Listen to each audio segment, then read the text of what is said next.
Arsenal won, Brighton won, and despite a flawless start to the season, which saw them get 2 back-to-back clean sheets and 2 really good performances against Aston Villa and Wolves, respectively, Arsenal Football Club are finally starting to show chinks in the armour by dropping points at home to Brighton in what was, before the red card, a very poised, controlled, and I would say predictable performance from Arsenal, but after the red card quickly spiraled and turned into a chaotic back and forth game, which could have gone either way, to be honest. Brighton definitely were not in the game up until Declan Rice got sent off. That's when they really got into the game. That's when João Pedro got the equaliser, and that's when they started to look a lot more threatening. They held a lot more of the ball. They were controlling the ball in Arsenal's half a little bit better and applying pressure for much longer periods of time than they were able to do before Arsenal went down to 10 men. And that's really, I think, the downward spiral of Arsenal Football Club today. I think before Declan Rice went off, they looked really good. I think in terms of notable individual performances, I want to start by talking about Leandro Trossard. He's one of the players that, as a rival,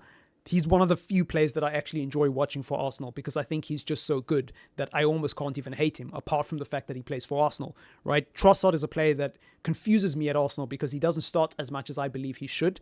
I think he has been far more impactful during his time at the club than someone like a Martinelli, and I think he should be Arsenal's main starter on that side of the pitch. Genuinely speaking, I think Trossard is so underrated and was such a brilliant piece of business by Mikel Arteta, and I hate the fact that he plays for Arsenal. I absolutely loathe the fact that he plays for Arsenal. Another player that I loathe the fact that he plays for Arsenal is Martin Odegaard. It's not his best game by any means or by any stretch of the imagination, but again, dictating the play, playing a few really creative and nice passes today that will go unnoticed because they didn't lead to goals or they didn't lead to gilt-edged chances. I thought he was really slick today and really pleasing on the eye. Not his best performance by any means, right? Obviously, it was just a decent performance, a usual Martin Odegaard performance, but I just thought it's worth pointing out. Another notable performance, Kai Havertz, scoring the goal, of course, missing a gilt-edged chance at the end. Questionable whether or not you think he's good. I'm going to say he was good today, even though he missed that chance towards the end. I think scoring the goal that gave Arsenal the lead to begin with, having the awareness and the presence of mind to capitalize on a Lewis Dunk mistake, obviously with Saka doing most of the groundwork with a delightful assist, still Havertz has to have the presence of mind to convert that chance and be alert and be sharp and be ready for the opportunity. And you know, you could almost see the relief and euphoria in Havertz's face because he's been trying to score that chip goal for a while.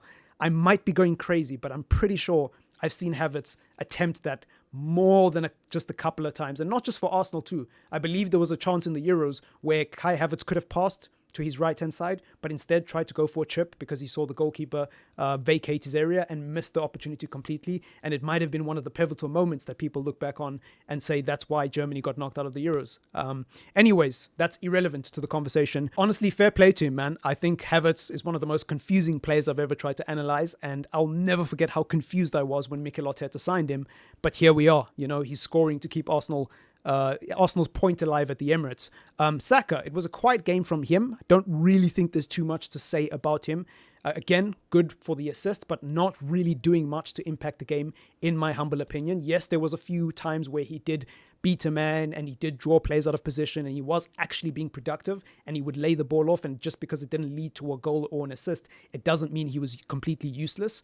But at the same time, I don't think he did enough today. I just think for Saka's standards and where he usually is and how consistent he contributes for Arsenal, he just wasn't good enough today, in my humble opinion, as a rival watching. You know, let me know if I'm being harsh in the comments down below, if there are any Arsenal fans watching. But other than that, I don't think there was too many notable performances. You know, Calafiori, I thought looked decent on the ball when he came on. There was a moment in the game where he had 3 Brighton players surrounding him and he actually found his way through that space, was able to play on the half turn and lay off a ball up front. But Saka got, I don't know if he got fouled or if it was just fair contact, but Saka ended up on the ground, wanted a free kick, didn't get it. I thought that deserved something. You know, I thought that deserved at least a corner because that was a brilliant move by Calafiori to navigate out of a high traffic zone full of yellow shirts and lay it off to one of the attacking players. And at that point, Arsenal already had 10 men down as well. So that's what made it even more surprising, is just how calm he was. But apart from that, I didn't really notice anything. Calafiori obviously only coming on when the game was pretty much done and dusted. So not too much to say about him. It'll be interesting to see what type of season he has.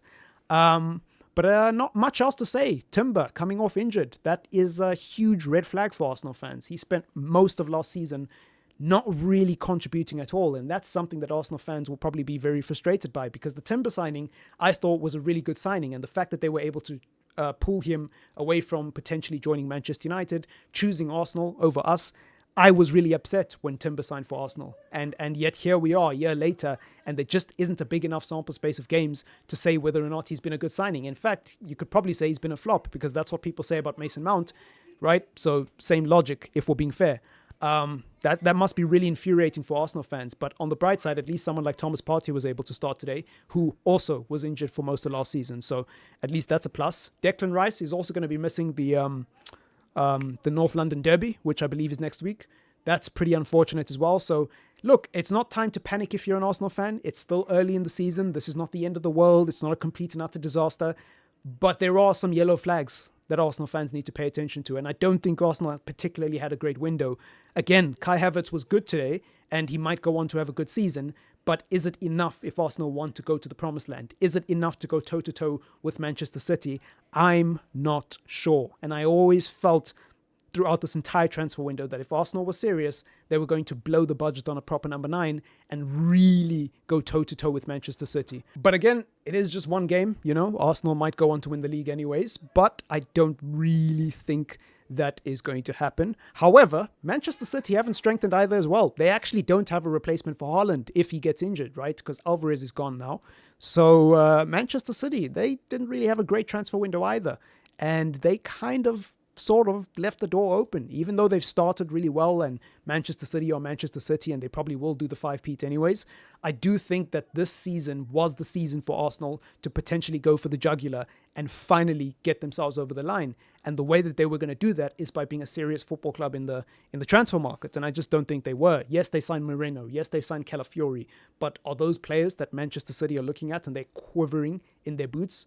I don't think so. If I'm a Manchester City fan, I don't look at Arsenal signings and think, oh my God, Arsenal are scary. I'm afraid we might not win the league. If anything, I'm thinking, we didn't actually sign a replacement for Haaland, but thank goodness they didn't sign a 9 either.